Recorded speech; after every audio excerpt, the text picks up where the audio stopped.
as this Saturday marks the 120th meeting, I should say, between Michigan and Ohio State, with the Wolverines holding the all-time series lead thanks in part to winning the last 3 meetings.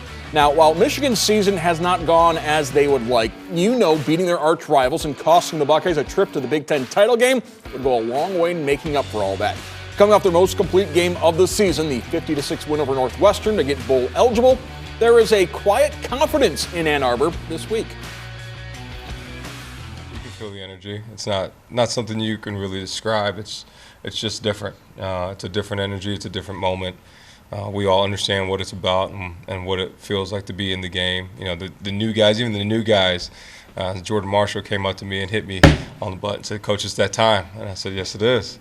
So those guys know, and a guy from Ohio, but even the guys from down south, they understand what this game's about. So, obviously we're preparing like we have, and like we did last week, but they all understand the moment. You got to give them their respect early in the game, when the game just started.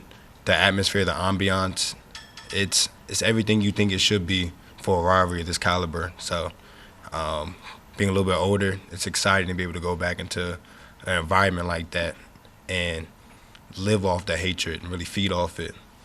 It's something very enjoyable. Hyperbole aside, Michigan well aware of the task in front of them. Buckeyes ranked second in the nation, coming off a dominating 23-point win over Indiana, a team that beat the defending national champions. Of course, the Wolverines beat Northwestern by 20 more points than the Buckeyes did.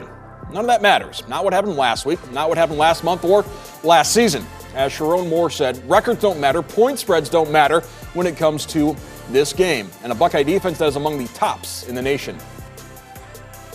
Yeah, they're as good as any defense in the country. I feel complete defense, got great skill, got great talent, do a good job with the scheme, something we're familiar with. We studied, we watched, and they're a really good team. So we have to go execute at a high level to go win.